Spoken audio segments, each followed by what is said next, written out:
बिस्मिल्लाहिर्रहमानिर्रहीम अस्सलामुअलैकुम। आप फेसबुक और यूट्यूब चैनल देख रहे हो। मेरा नाम है अब्दुल रहमान। नाज़रीन, आज 5 दिसंबर है।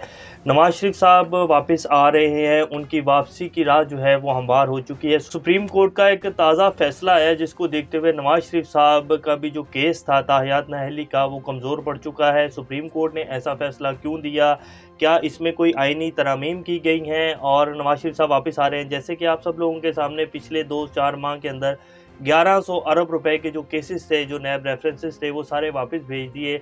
इम्पोर्टेड गवर्नमेंट के आने का असल मकसद यही था कि हमारी जो सियासत है वो बहाल हो सके, नवाज़ शरीफ साहब के ऊपर जो ताहियात नाअहली की तलवार लटक रही है वो ख़त्म हो सके।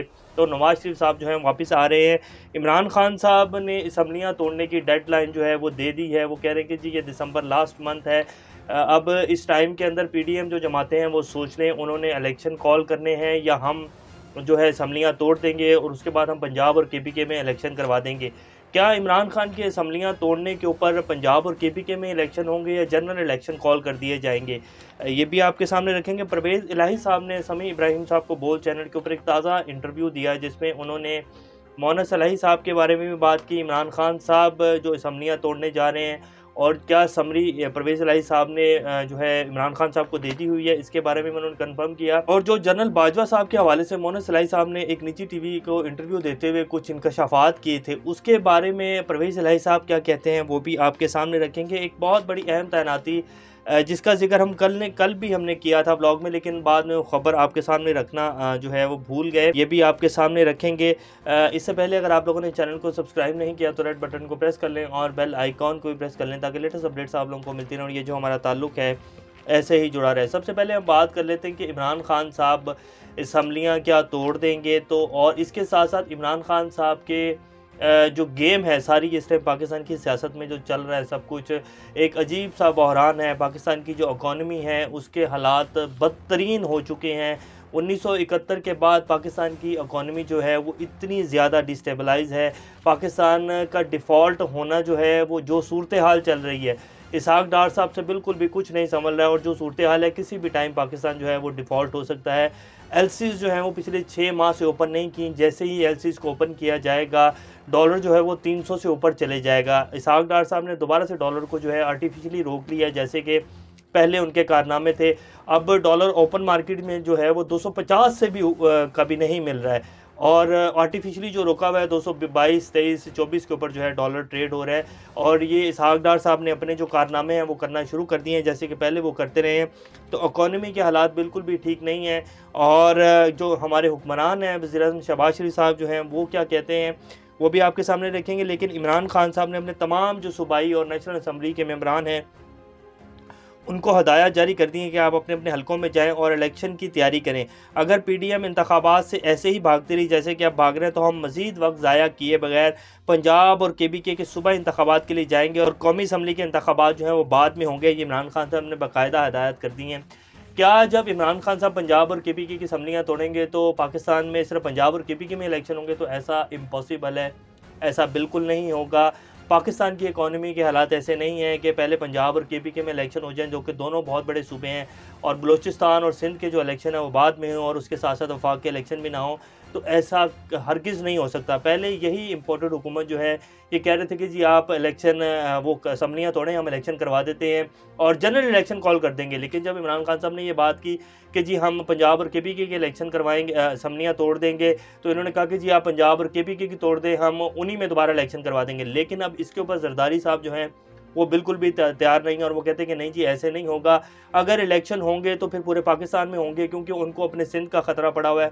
क्योंकि उन्हें पता है कि इमरान खान जो है वो अभी सिंध में आए नहीं है, ना ही उनकी कोई इतनी वर्थ है सिंध में, ना उन्होंने कोई ख़ास कंपेन की है और अभी जो उनकी कुछ सूरत हाल है वो ज़ख्मी हैं, तो वो अभी फ़ौरन जो है आकर सिंध में कंपेन नहीं कर सकेंगे। तो हमारी जो सिंध की हुकूमत है, अगर अभी जनरल इलेक्शन हो जाते हैं 2 से 4 माह के अंदर, तो सिंध की तो हमारी हुकूमत बन ही जाएगी। तो वो किसी भी सूरत हाल में ये नहीं चाहेंगे कि जी अभी पंजाब और केपी के इलेक्शन हो जाए और उसके बाद इमरान खान दोबारा से फ्री होकर आएँ और सिंध की भी हुकूमत हमारी जो है वो जाती रहे। तो वो कभी भी नहीं चाहते कि अलग अलग जो है वो इलेक्शन हो। ऐसे तो अभी जो पीडीएम जमातों की सारी मुलाकातें चल रही हैं उसमें वो कह रहे हैं कि जी इमरान खान अगर असम्बलियाँ तोड़ते हैं तो वहाँ इलेक्शन करवा दें, लेकिन हम जो है जनरल इलेक्शन नहीं करवाएंगे और ना ही बलूचिस्तान जो असम्बली है बाप पार्टी उन्होंने कहते कि नहीं जी हम अपनी असम्बली तलील नहीं करेंगे। हम जो है कबल अज़ वक्त इंतखाबात के बिल्कुल भी हामी नहीं है, इंतखाबात जो है अपने असल टाइम के ऊपर होने चाहिए। इसी तरह जरदारी साहब और पीपल्स पार्टी ने कह दिया कि नहीं जी हम भी सिंध की असम्बली नहीं तोड़ेंगे, तो हम भी इंतखाबात नहीं चाहते हैं। अब नून लीग जो है ये वैसे सारा शहबाज शरीफ साहब का खेल है, क्योंकि वो भी नहीं चाहते हैं कि मुल्क में इलेक्शन हो, और बल्कि मौलाना फजलुर रहमान साहब तो यहाँ तक कह चुके हैं कि जी असम्बलियों की मुद्दत बढ़ाई जा सकती है पाकिस्तान की जो माशी हालात है उसको देखते हुए। तो ये किसी भी सूरत हाल में इलेक्शन अभी साल 1.5-2 साल जो है इनको बिल्कुल भी सूट नहीं करते, क्योंकि जब तक ये पाकिस्तान की इकॉनमी कुछ अपना इमेज बेहतर नहीं कर लेंगे, कुछ महंगाई में कमी नहीं ले आएंगे जो कि इनके बस की नहीं है, ये जितना मर्जी कोशिशें कर लें, ये जो मर्जी भी कर लें, जिस मर्जी मुल्क के सामने जाकर भीख मांग ले, इनको अब कुछ नहीं मिलने वाला।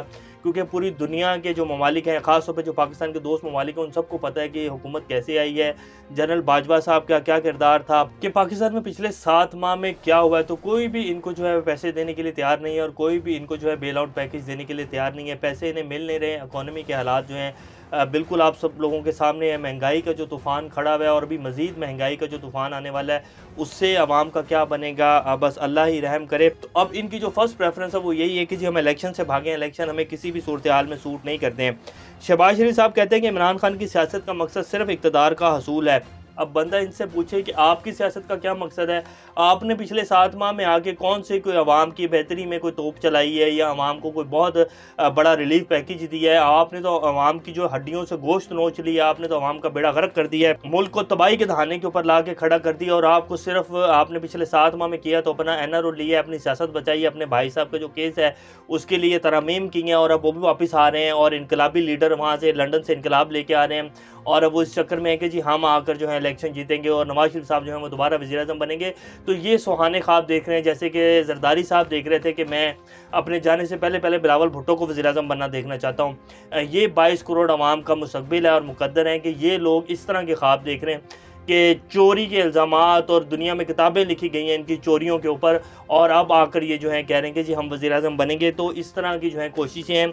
बहरहाल ये कुछ भी कर लें, अब वज़ीर-ए-आज़म बनना या इनकी पार्टियां सियासत में आ जाएंगी, ये बस इनका आखिरी वक्त है। कोई 10-15 दिन 20 दिन मैक्सिमम 2 से 3 माह, इससे ऊपर इनकी सियासत ख़त्म हो चुकी है। ये अब जो मर्ज़ी भी कर लें, आवाम इनसे मुतनफ़र हो चुकी है, आवाम इनकी असल हकीकत जान चुकी है, आवाम यहाँ तक जान चुकी है कि पाकिस्तान को पिछले 75 साल में अगर कोई यहाँ लाया है तो उसमें किस किस का क्या क्या हाथ था, कौन कौन जो है कहाँ कहाँ से बैठ कर डोरे हिला रहा था। तो आवाम अब इनको तो वोट डालना ये भूल जाएं, ये जो मर्जी भी कर लें। अब नवाज शरीफ साहब के हवाले से आपको खबर दे देते हैं। ये मुस्लिम लीग नून के कायद नवाज शरीफ ने अपने वतन वापसी का ग्रीन सिग्नल दे दिया है। ज़राए ने बताया कि नवाज शरीफ ने पार्टी को हिदायत की कि अगर इमरान खान पंजाब और KPK में असम्बलियाँ तोड़ देते हो तो वहाँ इलेक्शन करवा दें, मैं खुद आकर इलेक्शन की मुहिम चलाऊँगा। बड़ा कोई इनकलाबी लीडर है जी जो आकर खुद इलेक्शन की मुहिम चलाएगा, क्योंकि सुप्रीम कोर्ट का ताज़ा फैसला जो कि फैसल वाटा की नाअहली केस में दिया गया है, इससे नवाज शरीफ साहब की वापसी की राह हमवार हो चुकी है और ताहयात नाअहली केस कमज़ोर हो चुका है। और ये बात तो बिल्कुल ठीक है जी, सुप्रीम कोर्ट ने जो फैसल वापडा की केस में उनकी नाअहली ख़त्म की है उनके माफ़ी मांगने के ऊपर, तो अब नवाज शरीफ साहब के जो भी वकला हैं वो भी तैयार हैं नवाज शरीफ साहब की नाअहली ख़त्म करवाने के लिए।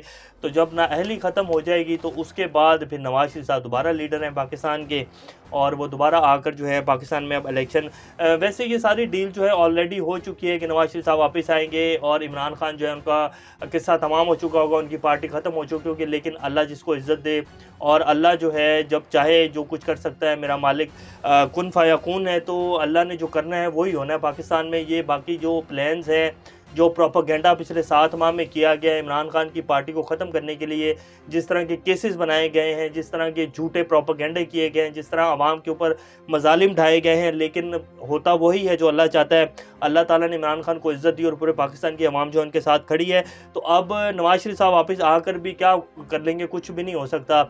मैक्सिमम जहां पूरे पाकिस्तान में 10 सीटें जीतेंगे तो मैक्सिमम नवाज शरीफ साहब के आने की वजह से 2 ज़्यादा जीत जाएंगे, इससे ज़्यादा इन्हें सीटें नहीं मिलने वाली। तो बहरहाल नवाज शरीफ साहब जो हैं वापस आ रहे हैं। असद मजीद साहब को दोबारा जी फॉरेन सेक्रेटरी तैनात कर दिया गया है। ये वही असद मजीद साहब हैं जिन्होंने जिनके साथ डोनाल्ड लू की मुलाकात हुई थी और उसके बाद उसने ये बाकायदा कहा था कि जी इमरान खान को हटाएंगे तो आपको माफ़ कर देंगे। तो उन्होंने एज़ टू एज़ वही जो अल्फाज थे, मिनट से वो कोट किए, हमारे डिफेंस ऑफिस को भी, उसके बाद हमारे फॉरेन ऑफिस को भी वही साइफर आया। तो उसके बाद फिर एक पंगा पड़ गया और इमरान खान ने कहा कि ये तो धमकी है अमेरिका की। उसके बाद रिजीम चेंज ऑपरेशन हुआ, उसके बाद एनएससी की जो नेशनल सिक्योरिटी की मीटिंग हुई, उसके बाद उस मीटिंग में ये कहा गया कि जी मरासला भेजा जाएगा और डिमार्च किया जाएगा। अमेरिका ने ये कैसे कहा, मुदाखलत हुई है।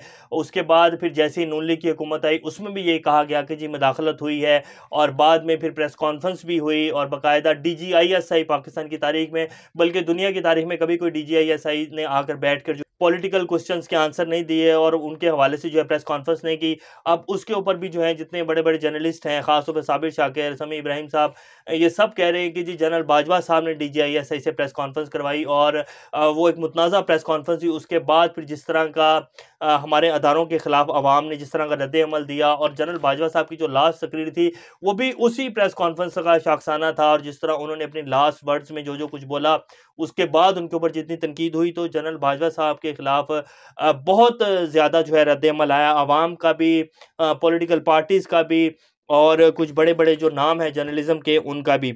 अब इसके ऊपर बहुत ज़्यादा तनकीद हो रही है, लेकिन अब हम आपको बताते हैं कि परवेज़ इलाही साहब ने जो इंटरव्यू दिया, उन्होंने कहा कि हौसला दिखाने के लिए अल्लाह ने बाजवा साहब को भेजा है। शरीफों से इंतकामी कार्रवाई का खतरा था, तो इसलिए बाजवा साहब ने कहा कि आप बेहतर फैसला ले सकते हैं और आपको पता है कि आपको वैसे मेरा तो मशवरा है कि आप इमरान खान साहब के साथ चले जाएँ। तो हमने ये बड़ा अच्छा फैसला किया और अल्लाह ताला ने जो है बाजवा साहब को हमारे लिए भेजा।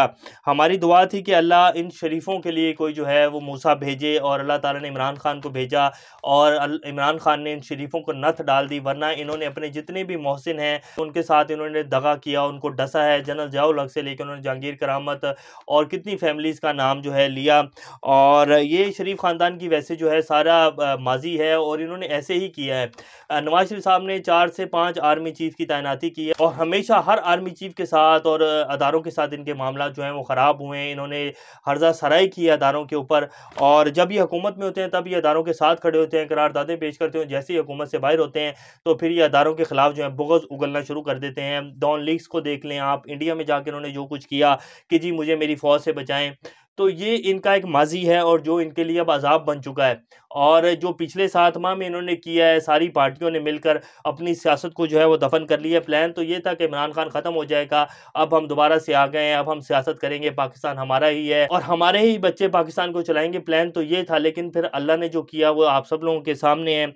अल्लाह ने सारी काया ही पलट दी और इमरान खान को अल्लाह ताला ने जो वो इज़्ज़त दी जो जिसका इमरान खान साहब भी कहते हैं कि मैं तसव्वुर भी नहीं कर सकता, और पाकिस्तानी अवाम के जो दिल हैं वो अल्लाह ताला ने इमरान खान के लिए मोड़ दिए। तो अब सारे का सारा जो वो हिसाब किताब है वो उल्टा हो चुका है, अब समझ ही नहीं आ रही।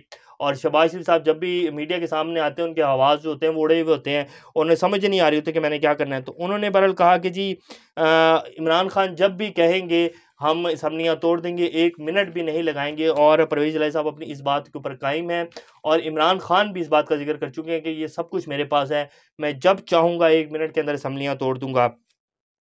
और इसके साथ-साथ उन्होंने कहा कि हम इनसे कह रहे हैं कि आएँ, बैठे बात करें, और अब बिठाने वाले आ गए हैं। बस कुछ दिनों की बात है, सारे मामला जो हैं वो ठीक हो जाएँगे, सारे मामलात बेहतरी की तरफ जाएँगे और पाकिस्तान जो है इंशाअल्लाह इलेक्शंस की तरफ जा रहा है। ये जो मर्ज़ी भी कर लें, इनका टाइम ख़त्म हो चुका है।